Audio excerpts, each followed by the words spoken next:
air kehidupan. Ya. Jadi air kehidupan. Jadi ada cerita seorang perempuan berdosa di Yohanes 4, saudaraku ya. Ya, dia ini perempuan berdosa, dia bertemu dengan Yesus. Ya, bertemu dengan Yesus di sumur. Dia bertemu dengan Yesus. Dia bertemu dengan air kehidupan. Ya. Dia bertemu dengan air kehidupan. Kalau kita membaca beberapa ayat saja, saudaraku di Yohanes 4. Jawab Yesus kepadanya, barang saya meminum air ini akan haus lagi, tetapi barang saya meminum air yang akan kuberikan kepadamu, yang tidak akan haus untuk selama-lamanya. Ya, sebaliknya air yang akan kuberikan kepadamu akan menjadi mata air di dalam dirinya, yang terus menerus memancar sampai kepada hidup yang kekal. Ya, ayat 15, Yohanes 4 ini ya. Kata perempuan itu kepadanya, Tuhan berikanlah aku air itu, supaya aku tidak haus dan tidak usah datang lagi ke sini untuk menimba air, dan seterusnya. Ya, lebih koreksi firman Tuhan. Perempuan ini, ya, perempuan berdosa, ya, bertemu dengan Yesus, ya, bertemu dengan air kehidupan. Yesus adalah firman yang menjadi manusia. Jadi perempuan berdosa ini langsung yang ketemu Tuhan dan langsung dikoreksi Tuhan. Segala dosa kesalahan dikoreksi oleh Tuhan. Ya, jadi dikoreksi ketemu oleh Tuhan. Ya, jadi sumur itu sudah punya. Kalau waktu kita menggali sumur atau sumur itu pasti keruh airnya. Tetapi kalau dikuras habis, ya, keruhnya dikuras habis, ya, sehingga mendapatkan air yang jernih. Ya, demikian juga dengan perempuan ini. Ya, setelah dia bertemu dengan Yesus, menemukan air kehidupan, kehidupannya, dosanya, kesalahannya dikoreksi oleh Tuhan. Ya, sehingga mengeluarkan air yang jernih. Ya, selaku air kehidupan. Ya, air kehidupan itu adalah pribadi Yesus sendiri. Ya, saya tidak mulai dari awal, langsung saja ya, kita kepada Wahyu pasal 22 ayat 1 dan 2. Kita payung, ini yang kita butuhkan, ya. Air kehidupan. Ya, itulah kebenaran firman Tuhan, itulah pribadi Yesus. Dalam ibadah pelayanan kita, ya, kita harus bertemu dengan pribadi Yesus di dalam firman-Nya. Ya.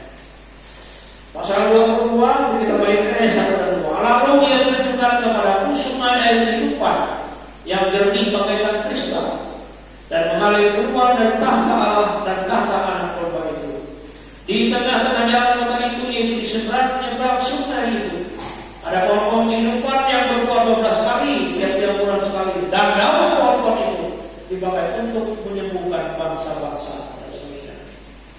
Jadi sudah sungai air kehidupan, yaitu di kota Yerusalem baru, jernih bagaikan kristal.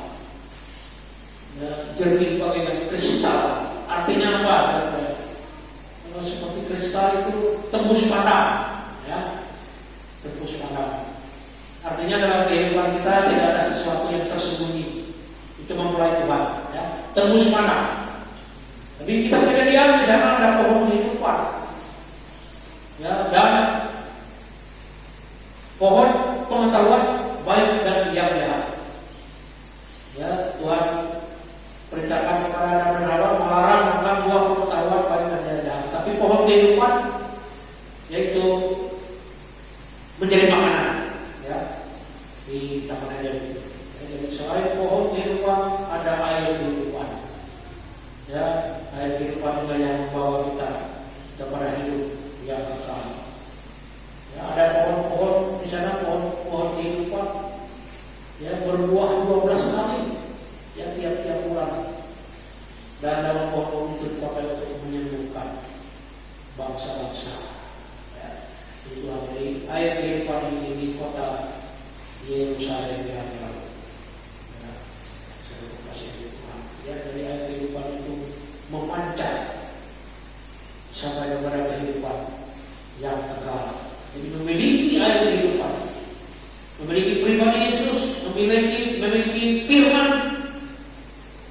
yang benar, ya, yang kita mengerti, kita lakukan menjadi iman kita.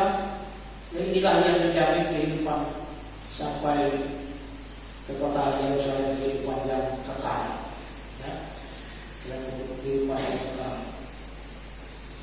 Jadi Tuhan. Sekarang kita maju sedikit, ya, itulah yang membawa kita kepada masuk kerajaan surga, hidup yang kekal, kata kota Yerusalem tahun tadi. Ya, untuk masuk surga, ya, kita belajar sedikit, saya singkat dengan Tuhan membawa kita dalam perubahan. Masuk surga itu saudaraku ada pembagian tempatnya. Ya. Jadi ini yang perlu kita pahami di hari ini. Bukan hanya istilahnya orang hanya percaya Yesus kemudian selamat masuk surga, ya. Tetapi di surga itu ada pembagian tempatnya, ya, menurut Matius pasal 5, ya. Jadi sama kita membangun rumah tempat tinggal kita di dunia ini, ya. Ada apa, ya? Tipe RSS, ya.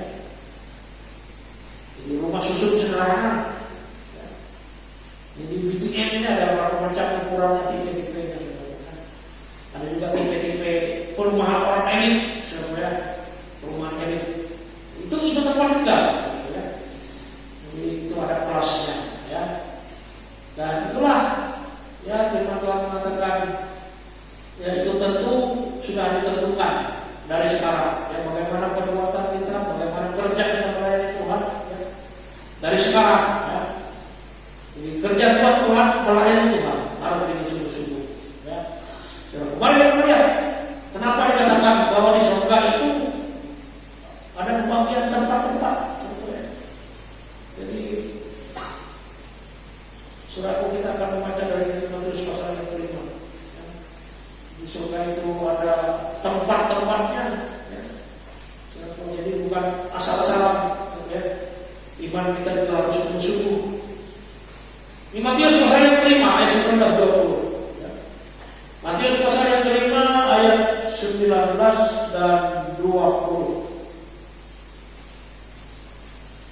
Karena itu, ya, siapa yang meniadakan salah satu perintah hukum Taurat, sekalipun yang paling kecil, dan mengajarkannya demikian kepada orang lain, ia akan menduduki tempat yang paling rendah di dalam kerajaan surga.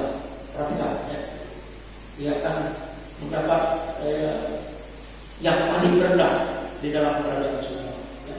Tetapi siapa yang melakukan dan mengajarkan segala perintah-perintah hukum Taurat, ia akan menduduki tempat yang tinggi di dalam kerajaan surga.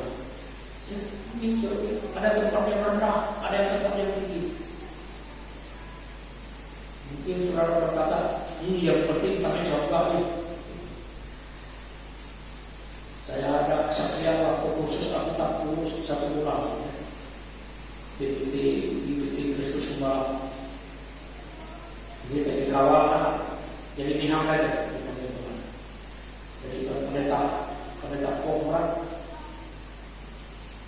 Siapa yang menjadi tukang sapu di surga? Api ini segera teman-teman, buatan ada deh. Tapi ini surga. Siapa yang mau jadi tukang sapu di surga? Kalau saya bilang ke teman-teman, cak buat makan ini. Ini di surga. Nah, rekor buruk ini jawab, di sana sudah tidak ada lagi sampah yang disapu-sapu. Tapi teh berapa tuh, kemudian anak memapas sampai gereja, ya kamu yang kumpul kamu ke surga. Nah, ada sampah sudah di sana, jatuh roti teh. Jadi kita kembali, ini sudah di apa? Ayat yang disebut. Karena itu siapa yang meniadakan salah satu perintah hukum Taurat, sekalipun yang paling kecil, mengajarkannya demikian kepada orang lain, dia akan menduduki tempat yang paling rendah di dalam kerajaan surga. Tapi siapa yang melakukan dan mengajarkan segala perintah-perintah hukum Taurat, dia akan menduduki tempat yang tinggi di dalam kerajaan surga. Maka ayat 20 perhatikan. Maka aku berkata kepadamu, jika hidup keagamaanmu tidak lebih benar daripada hidup keagamaan ahli Taurat dan orang-orang Farisi, sesungguhnya kamu tidak akan masuk ke dalam kerajaan surga. Apa artinya? Ya. Hidup keagamaanmu tidak lebih benar daripada hidup keagamaan sesungguhnya kamu tidak akan masuk dalam kerajaan surga. Ya. Ada yang tempat paling rendah tadi ya. Ada yang tempat yang tinggi. Sebabnya Yohanes 14, percayalah kepada Allah, percayalah juga kepadaku. Di rumah Bapakku banyak tempat tinggal. Ada tempat yang rendah, ada yang tempat yang tinggi. Ada tempat masing-masing. Ada tipe rumahnya masing-masing. Ya.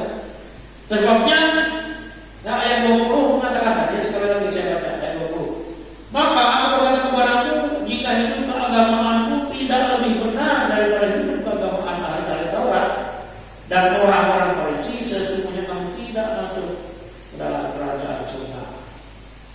Lebih benar dari hidup keagamaan orang Yahudi, ahli Taurat dan orang Farisi. Ahli Taurat dan orang Farisi ini orang, saudaraku, pintar firman, ahli firman, hafal firman. Ya. Kekurangan mereka, kelemahan mereka tidak melakukan firman, ketawa firman, hafal, minum jadi ini firman, tapi tidak melakukan, tidak melakukan firman Tuhan. Dan sebabnya syarat untuk masuk surga itu berat. Saya terus terang saya katakan, untuk masuk surga itu berat. Ya. Karena kita ya masuk surga, masuk ke tempat Allah yang kudus, maha kudus. Ya. Masuk ke tempat kerajaan surga, ada tempat Allah yang maha kudus. Jadi jangan anggap enteng. Ya. Jangan anggap enteng. Artinya apa? Hidup agama kita harus lebih ya, dari ahli Taurat dan orang Farisi ini. Kalau mereka hafal firman, mengerti firman, hafal firman, tapi tidak melakukan, harus lakukan firman Tuhan. Artinya apa? Farisi ini adalah orang yang berpura-pura. Ya. Paham itu? Gimana? Ini boleh pura-pura. Jadi hebat firman, pura-pura tapi dia ilmu, tidak melakukan. Ya. Tidak melakukan firman Tuhan. Nah ini perguruan kita dengan jemaat. Kalau kita mendengar firman Tuhan, jangan kita jadi orang yang pura-pura. Ya. Ini firman mengerti, firman tapi mutai berdungin, beberapa kasuran. Ya tunggu. Jadi jangan pemerintah, cara pemerintah tadi, dia tahu cara. Ya. Jadi tidak menurut firman, tidak berubah. Ini pelaku yang dikatakan ahli Taurat dan orang-orang Farisi. Sebabnya jika hidup keagamaan tidak lebih benar daripada mereka, tapi kita tidak melakukan, ya, seperti mereka juga mengerti firman, paham firman, tidak melakukan, ya, berarti sama saja. Ya, yang jangan anggap enteng, ya. Nah, sekali lagi ya, jangan anggap enteng. Kita harus berumur, kita harus bagaimana ya kita melakukan firman. Ya, sekian dari perkara yang kecil. Karena itu lihat bagaimana diukur teknologi. Yang kecil-kecil, ya. Kita mau belajar firman Tuhan. Hidup menurut firman Tuhan. Ya. Kita mau belajar yang kecil. Ya. Jadi paling sini adalah kehidupan yang berpura-pura. Jadi kalau hidup kita pura-pura itu sama dengan orang Farisi. Ya. Tetapi Tuhan mau kehidupan kita berubah. Ya. Kalau ayat yang sering kita baca itu Roma 12 lebih dari kehidupan ahli Taurat dan orang Farisi. Kita menurut firman, kita mau berubah. Ya. Roma 12 ayat 1 dan 2. Karena itu saudara-saudara demi Quran Allah menasihatkan kamu supaya kamu mempersembahkan tubuhmu sebagai persembahan yang hidup. Tubuh kita yang hidup ini, ya, kita bawa kepada yang kudus. Ini saya katakan dari awal Tuhan, membawa ibadah melayani Tuhan itu harus kudus. Ya, dan yang berkenan kepada Allah itu adalah ibadahku yang sejati. Ya. Itu ibadahku yang sejati. Jadi ibadah yang sejati itu, ya, mempersembahkan tubuh yang hidup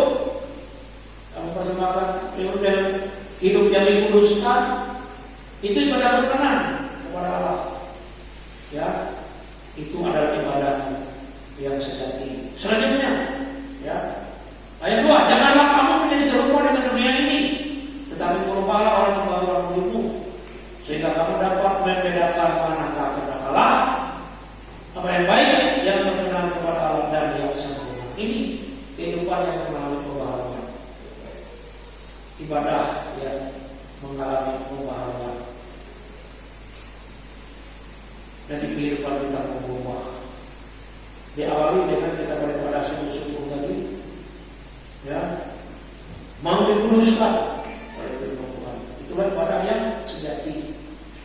Setelah itu lanjut, ya, jangan menjadi serupa dengan dunia ini. Ya, berubahlah oleh pengaruh berimu. Ya, jadi Tuhan mau kehidupan kita jadi berubah. Yang lagi arsitek, ya, berubah tingkah laku tabiat karakter hidup kita. Yaitu kehidupan yang baru. Sampai nanti dikatakan kita ini menjadi manusia ciptaan baru. Itu 2 Korintus 7 kalau tidak salah. Nah, berubah kita menjadi ciptaan baru. Jadi manusia baru yang terus menerus mengalami perubahan. Ya, sehingga arahnya, ya, langit baru, langit bumi baru, kota Yerusalem yang baru. Semuanya baru. Ya. Ya, semoga kita dapat mengerti, menangkap firman Tuhan ini. Ya, beribadah dengan sungguh-sungguh, ya, mengalami perubahan hidup, ya, sesuai dengan firman Tuhan yang disampaikan kepada kita. Ya, untuk mengalami perubahan hidup kita perlu dikoreksi dengan kebenaran firman Tuhan yang tajam. Ya. Jadi kita mengikuti ini terkenal firman Tuhan itu tajam, mengoreksi. Ya. Takkan kau bela ini menjadi firman telinga keras. Ya. Bagaikan pedang bermata dua, kita Ibrani pasal yang ke-4. Ya. Dari depan.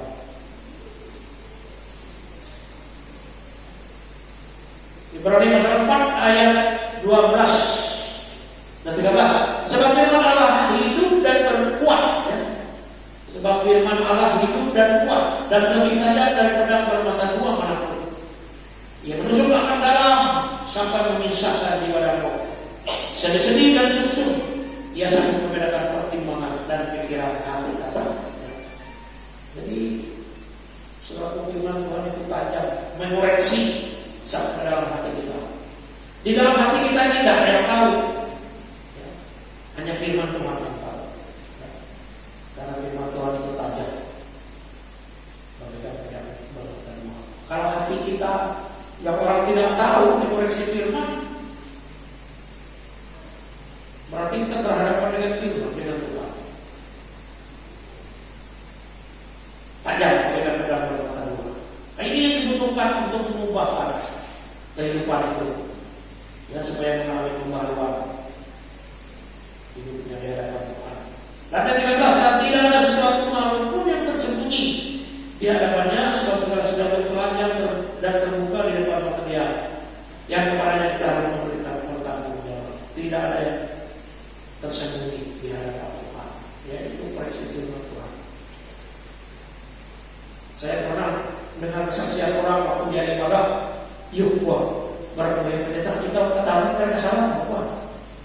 Maka dia tuh puji kumandera kan lupa. Firman Tuhan tahu. Jadi kalau ketika kita ibadah mendengar firman Tuhan, saya ketahuan, saya jadi firman koreksi. Itu bukan orang lain, itu Tuhan, ya, firman Tuhan. Ya. Kalau sudah dikoreksi firman Tuhan, ya mau nggak mau, ya, terima tidak terima harus berubah, ya. Itu maunya Tuhan. Haleluya, itu Tuhan. Sehingga kita layak untuk masuk, ya, dalam kerajaan surga tadi, ya. Entah tipe rumahnya, tipe apa nanti, ya. Karena ada yang tempat yang rendah, ada yang tempat yang tinggi.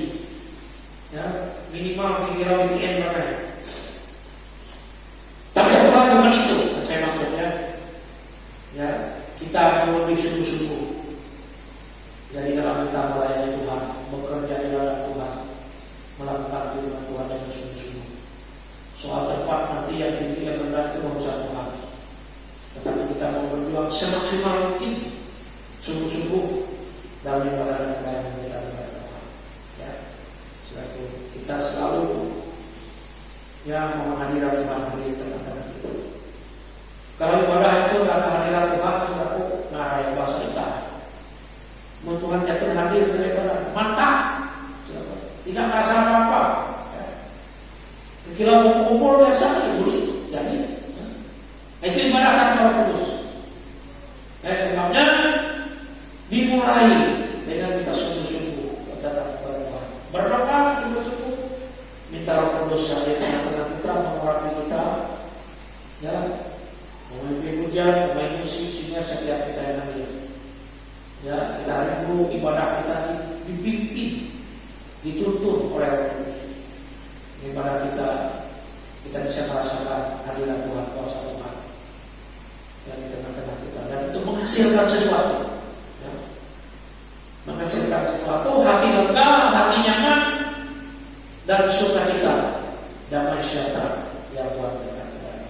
Itu adalah kejadian Tuhan kita selama ini.